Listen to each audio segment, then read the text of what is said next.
They asked me to end with a poem, so I'm going to end with a poem, a song I wrote called Sign of the Times.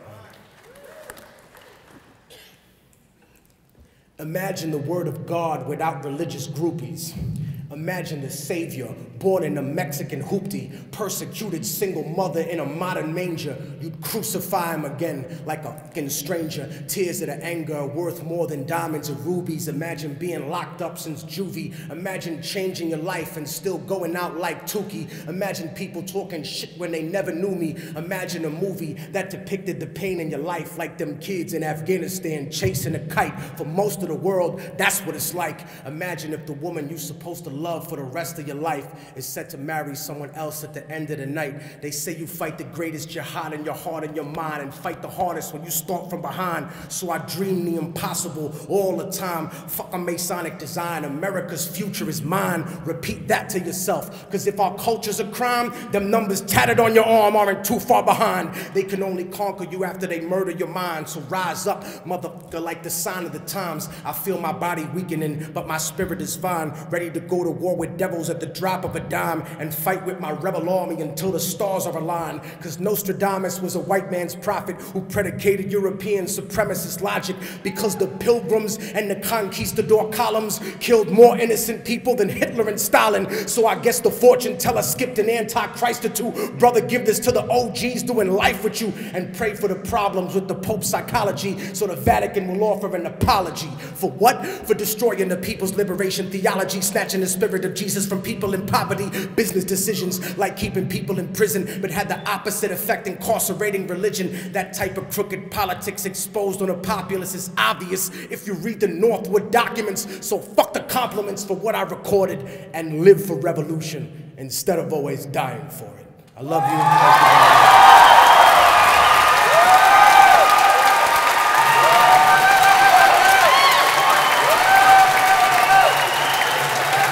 This week on Acronym TV, 3 interviews looking at the climate crisis from 3 angles. First, Medea Benjamin of Code Pink talks about the links between the peace movement and the climate justice movement and how Code Pink started as an environmental group.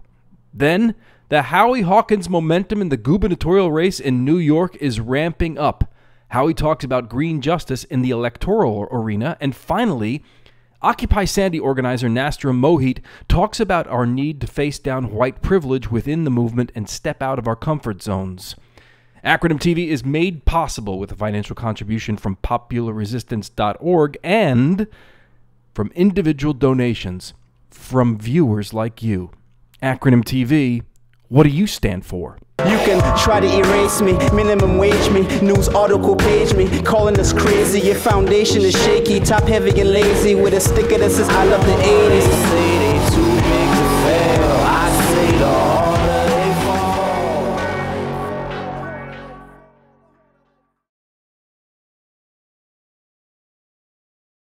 Welcome to Acronym TV, a special edition coming to you from the Global Climate Convergence, just days before what's being billed as the largest climate march in history, also days ahead of a UN special meeting on climate change. And I'm happy to welcome the Green Party candidate for New York State Governor, Howie Hawkins. Howie, thanks very much for being here. Good to be here. What's the significance of this particular moment in the arc of history that is the climate justice movement tomorrow? Well, the arc of history is we're running out of time to take action. I mean, every time the scientific studies update the International Panel on Climate Change, we find out the projections they had about this catastrophe that's coming were too slow. For example, the Arctic ice is melting much faster than we anticipated. Methane is increasing release from the tundra because it's melting. I mean, we're in a planetary emergency. So the urgency, I think, is what has changed. I've been active in the movement since the 1960s. I've been patient. I've seen movements explode every decade. I could run them through for you. But I was an angry young man about Vietnam and whatnot. I'm even angrier older man because the world's leaders are not acting on climate change, and they've got to, or we're in big trouble. How do you reconcile those two different opposing things, the slow change of this arc of history of people waking up to climate change and what you described as this long build of party building? Well, I said every decade, a movement I was involved in, we were small, didn't seem to be getting anywhere, and it exploded. It was the anti-Vietnam War movement in the 60s, the anti-nuclear movement in the 70s, the anti-apartheid movement in the 80s, the global justice movement in the 90s, the anti-Iraq war movement. I was involved in these things. We were a small group. We're beating our head against a brick wall, seem to get nowhere, and suddenly the door opens and we've got a mass movement. And I'm hoping this decade we'll see that mass movement in the electoral arena, and we will have a third major party representing the working people and the social movements that have been getting nothing from the two-party system. The 1% owns two parties. It's time that people have one of their own. More and more people seem to be comfortable criticizing capitalism, actually saying that capitalism is the root cause of climate change. Do you see that when you're talking to New York voters? New York voters, they're at a level below that. They want affordable energy. They want jobs. And I talk about going 100% clean energy in 15 years, and we've got an academic study to back this up. It would be a full employment program. It would cut electric rates in half. Renewables will cost half as much in the next decade, 2020 to 2030, as the old, obsolete, dirty nuclear and fossil fuels. At that level, they're with it. Now, how do you get control of the energy system out of the oil and gas industry?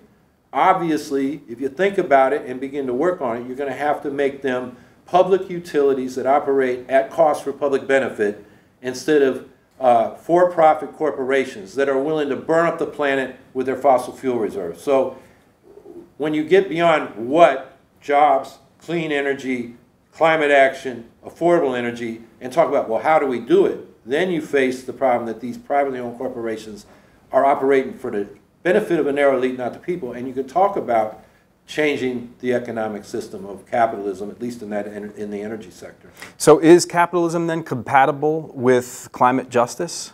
Capitalism is a system of endless growth. Every firm is grow or die. It's like, it's got the ideology of a cancer cell. It has no sense of balance or reciprocity with the environment. So no, we're not going to solve our environmental, ecological crisis, our climate crisis under a capitalist system that's growing like cancer. So I think, that's the question we'll have to face as we, I think the way we get into it is we need climate stability, we need jobs, we need affordable energy. As we start to work on that, we're going to come up against these giant corporations that don't care about those things. They care about making money. And then the people will see, well, we got to take them over. So I didn't know that Immortal Technique was going to say a poem, and so I also have a poem. Don't judge me.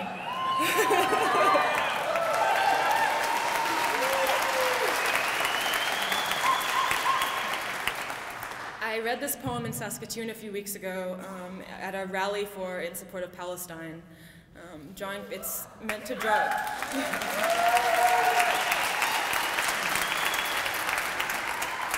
It's meant to draw attention to the parallels between the situation of Indigenous women in Canada and Turtle Island and Palestine. We're half of the world, but carry the rest on our backs. But what can I know about your life, living so far away? Let me try. You and me, we know violence. We share a history of being removed, moved again from our homes. We've shared sleepless nights remembering the stories they tried to take from us and trying to recall the ones they did. You and me, they say us as passive and weak, as disposable and unintelligent, pawns in the politics of men, those of us who are forced to play backup, as if those boys simply grew from the ground. You and me, the voices we raise are so often silenced, pushed to the margins, as they say. Our revolution is for the nation. Put aside your personal problems. So this is for Iman, a 13-year-old girl shot 17 times by an IDF soldier in 2005. And for Sarah, the wife that soldier went home and killed 2 years later. Tell me again about your revolution. This is for Anna May, a Micmac activist executed point blank on Pine Ridge. Her body left in the snow to freeze, the voice that had grown a little too strong. Tell me again about your revolution. This is for the Palestinian women in refugee camps, the 53% forced to endure labor and give birth on a dirty floor. Tell me again about your revolution. For the women who never left their houses until the day they were carried out.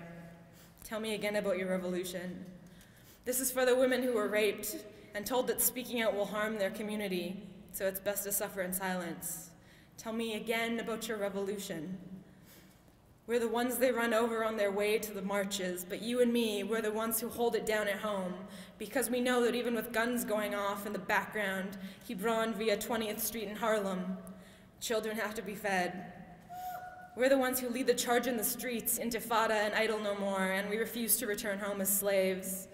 This is for the Arab women's groups who fund schooling, and for the girls who have the courage to learn. You and me, we're the nation. This is for the mothers and daughters leading movements from the grasslands to Gaza. You and me, we're the resistance. This is for the women who are afraid to speak, but do it anyway. You and me, we're the revolution. Thank you.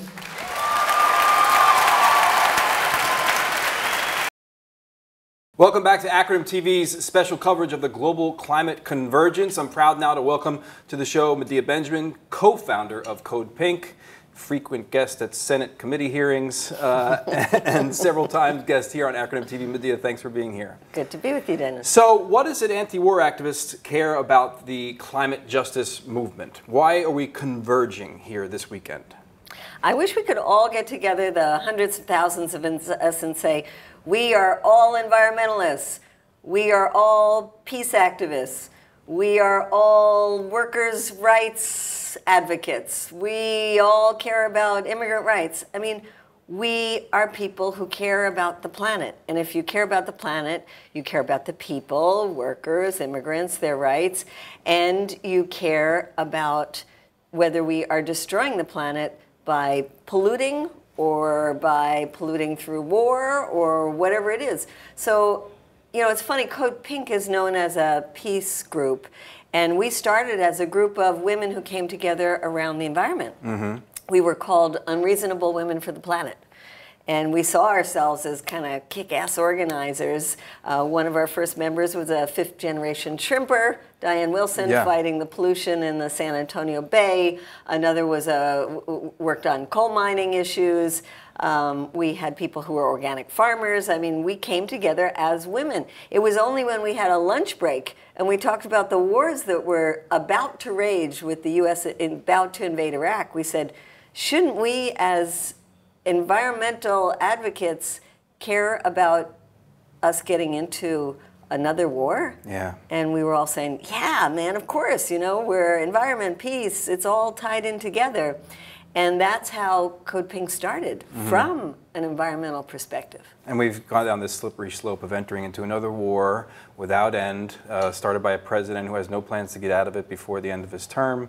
And while, you know, poor communities of color and poor communities here in the United States go without needed resources. No, and we are in the state, you know, I look at it, Dennis, I look at young people and I think, I am so sorry for what we have created, that now for you, war is the norm. Yeah. It's the norm.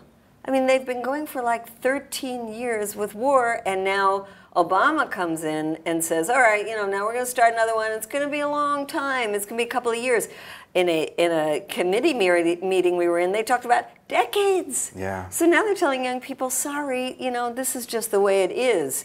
And yes, we're going to take money we could be using to get us off of this fossil fuel treadmill, and we're going to throw it into more wars. We're going to take money that could be used to give you free college education, which you should get, and which many other young people around the world get, and we're going to throw it into more wars, and on and on and on. And that's why we need the energy of the environmental movement to say to these, to this movement, you must be peace activists, because the only way we're going to move forward on this planet is if we make it one movement. If we recognize war is part of fights for resources. Wars are oftentimes about oil, natural gas, water, diamonds, you name it. War is the biggest polluter on the planet. And war is the same mindset of corporations that think that militaries are there to protect their right to pillage the planet. So it's all interconnected, and I don't think we have the ability anymore to divide ourselves into these silos. Yes, it's fine. Look, we have a finite amount of time in our lives. Right. If you say, I'm going to devote my life to stopping coal mining, great. I love it. I'm there with you. I will support you in any way I can, even going down when you call a mobilization. But the same thing has to happen when we're saying, okay, we're getting into another war in Iraq and Syria now, and we need you to mobilize and to do a sit-in your congressional office and say, no way in hell do I want you voting for this. I need the people doing the coal mining to do the same.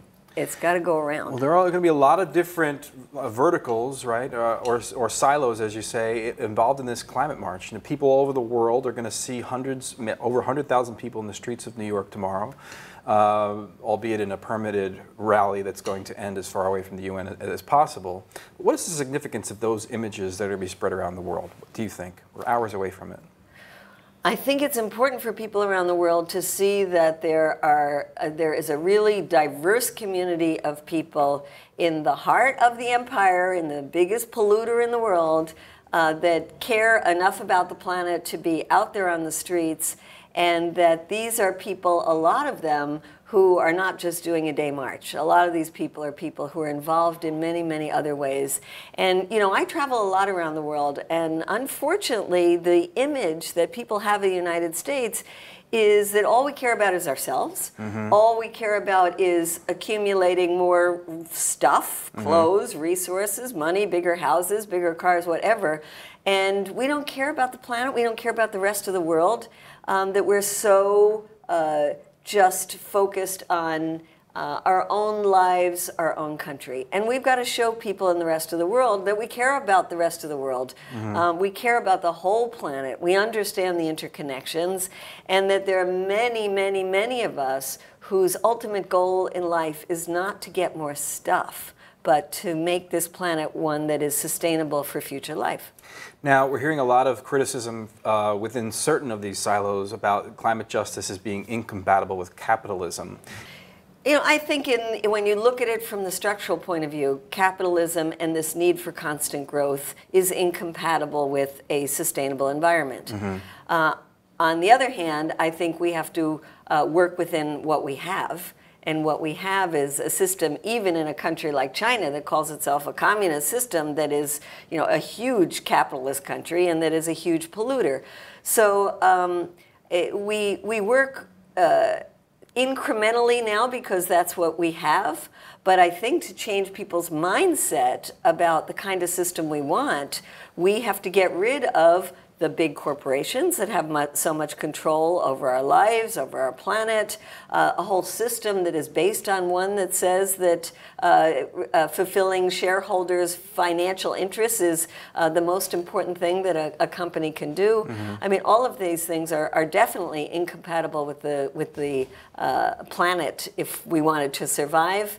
But I think those who criticize something like the march itself have to understand where people are at and where you can move them to. And you take them where they're at, you move them a little bit more, and I think in the end they come to realize that it's a system that's the problem. Medea Benjamin, thank you very much for joining us today. Thanks for having me. We'll be back right after this. You're watching Acronym TV. What do you stand for?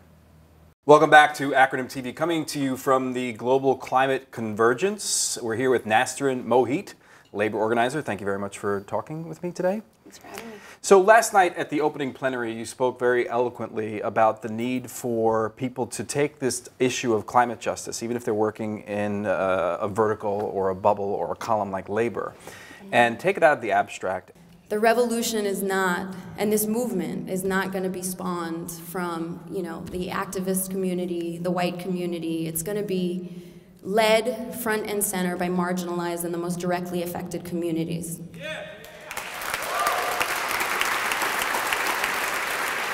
For these communities, climate change is not a far-off thing. It's right in their backyard. It's right at their doorstep. For these communities, it's an issue of survival. Climate organizing is not a privilege for them. It is a life and death matter. I, like most of you, was really excited to hear about this climate march. I mean, it is turning into an epic event that I think we're all proud and excited to participate in. But I think what's also been amazing about this conversation around the climate march on Sunday is a lot of the criticism of the climate march. The funders, the lack of demands, the march route, left-wing co-optation. And I know there are a lot of people out there who are saying, you know, don't be a naysayer, you know, that's exactly what the right wants, and we can't be divisive in the left, and that's all a crock of shit. We need to be very honest We need to be very honest and very real with one another, especially if we all consider each other a family. We have to be very real with who is funding, who is organizing, who is leading, who is siphoning off the momentum from the climate movement in this country. And we also need to be very real when we talk about how scary it is for the big green groups and the big corporations for this movement to challenge capitalism. As a movement, the left has been beaten down. So it feels really nice to march with your brothers and sisters in the street. And it feels really nice to make all of this artwork. And it's a powerful statement, but it needs to be joined with some very concrete actions and demands. Like what? What would be the demand? Well, right here alone. You know, for instance, there are thousands of union members that are going to be marching in the streets on Sunday, which is great. It's progress. The labor movement notoriously has been decades behind the rest of the social justice movement on the issue of climate, and for very clear reasons. We've been pit against one another. It's been an issue of the environment versus jobs. And yes, that conversation has mostly, or you know, that climate has mostly been led by the building trades, by the laborers.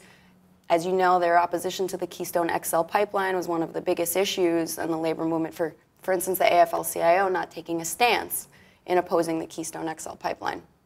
But there are thousands of other unions, hundreds of other unions even here, who can be not only more plugged into the conversation and educating their members around this issue, but also actively participating in plans, for instance, for green jobs. After Hurricane Sandy, we had thousands of union members that were living in New York City Housing Authority buildings, right? We had a 65% unemployment rate in NYCHA housing by one estimate after Hurricane Sandy. Those are thousands of people that could have been employed not only to rebuild, but to rebuild green, to remediate the mold. After Hurricane Sandy, we had thousands of families that were living in toxic mold, and we had a city that had no clue how to handle the situation. No city, state, or federal agency came into these neighborhoods to educate the population about the dangers of mold, nor were they able to train workers to come in and remediate the mold. And that was an opportunity for skilled trade unionists to come in and do that work. And we're almost 2 years after Occupy Sandy. Are we prepared now? We're less prepared. We're less prepared. We're almost at the 2-year anniversary, and I would argue that we are less prepared for a storm. Our social safety net is more fragile, and these communities are far more fragile, because we have to understand that these community members are still rebuilding. Most of them have lost everything, or at least some of them have lost everything. Most of them have lost a lot. So some of them have taken on an enormous amount of debt.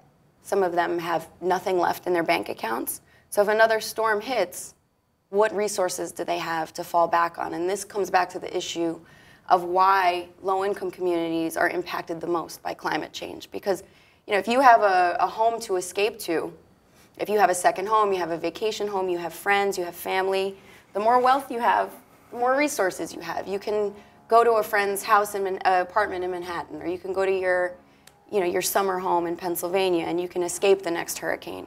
But if you're living in the projects, you have nowhere to go.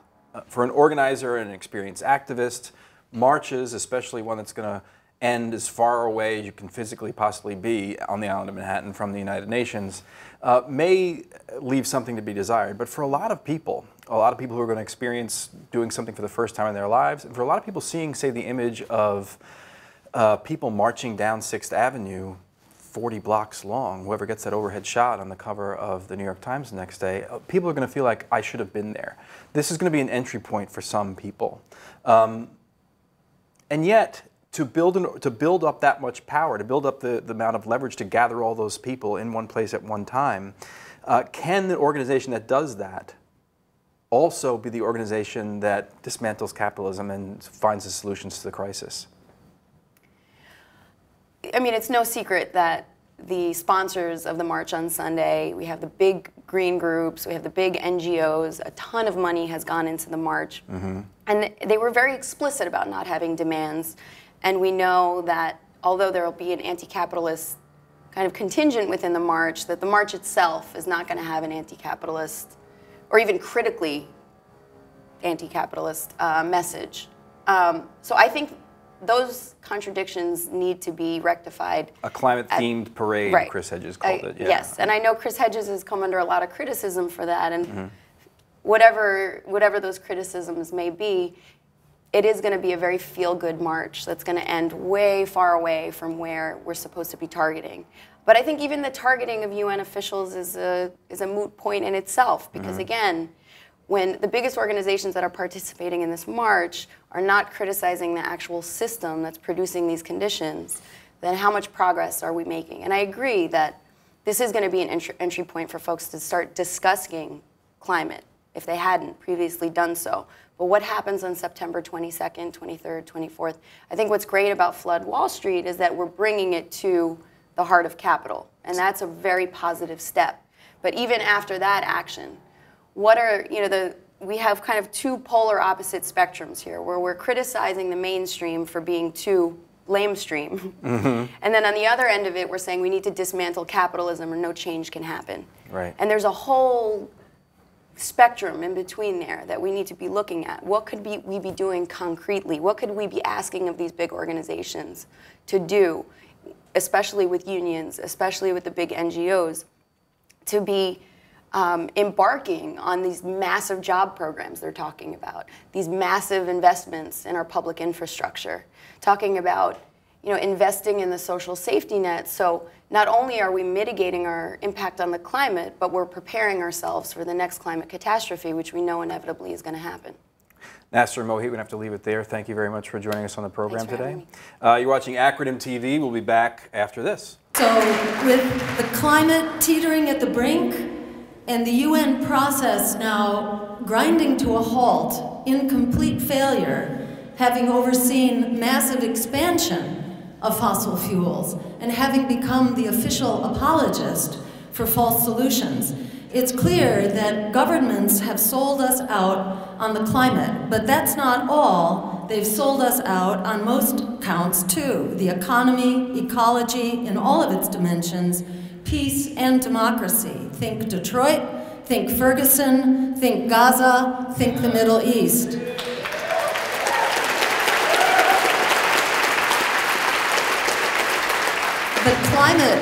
The climate crisis intensifies all of these struggles for justice, and it gives us all new urgency for unified action, because we can't solve the climate crisis on its own. It needs to be a part of a vast system change, and we need to be the movement to make that system change happen.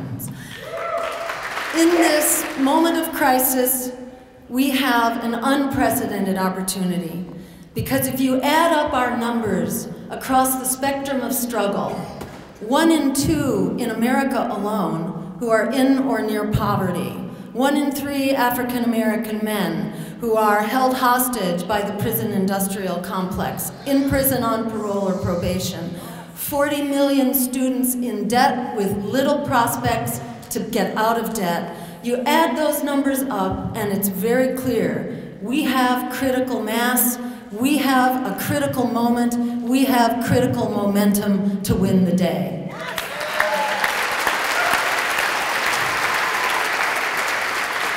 And I'll conclude just by saying Alice Walker says that one of the biggest ways people give up power is by not knowing we have it to start with.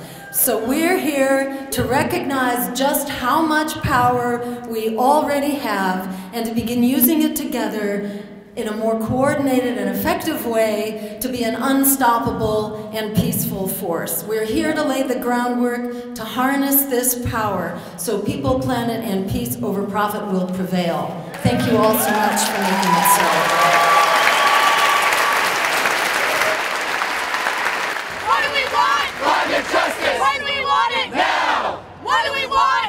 Justice! When we want it now! If we don't get it, shut it down! If we don't get it, shut it down! shaky, top heavy and lazy, with a sticker that says I love the 80s. They say they too big to fail. I say the